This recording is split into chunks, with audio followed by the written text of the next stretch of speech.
Prije godinu dana otvorio sam obrt, a obzirom da nisam imao pojma kako se to radi, sabrao sam u 3 koraka kako je izgledao taj proces, pa krenimo od prvo. Za početak bilo je dobro znati čime ću se baviti, a u ovom slučaju to je bio marketing. Da bih imao smjernice tokom razvoja poslovanja, odgovorio sam na nekoliko pitanja i napisao na papir što nudim, kome nudim, po kojoj cijeni, kako i gdje to nudim i zašto bi to netko kupio. Kad sam definirao što točno radim, bilo je pametno i znati kako se posao kojim se želim baviti klasificira u zakonu, pa sam saznao da postoji i NKD, i tu ne mislim na trgovački lanac, već na nacionalnu klasifikaciju djelatnosti koja je nedavno 2025. godine i ažurirana. A važno je znati da u slučaju otvaranja obrta postoji i podjela obrta ovisno o uvjetima koje je potrebno ispuniti, pa sam saznao da postoje slobodni, vezani i povlašteni obrti, a ako te zanima detaljnije, šta ću ti ja istraži. Od pripreme, osim osmišljavanja najboljeg imena firme ikad, preostalo je još pripremiti moždane stanice na drugi, nešto stresniji korak. Obrt je moguće osnovati na tradicionalan način, odlaskom u obližnju obrtničku komoru, ured državne uprave ili FINU i na suvremen, digitalan način,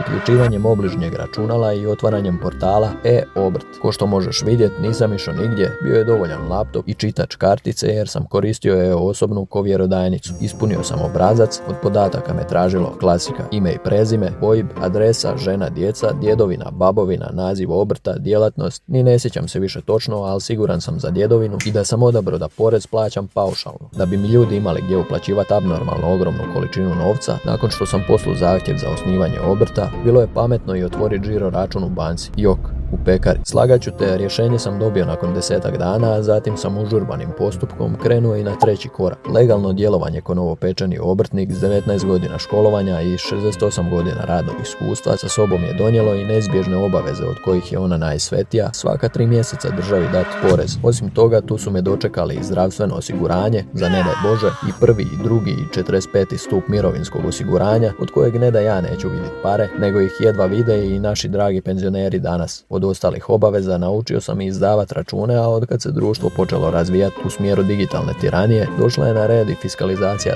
2.0, koju se svi skupa zajedno veselim. Zaprati me ako te zanimaju, uradi sam projekti i poduzetništvo.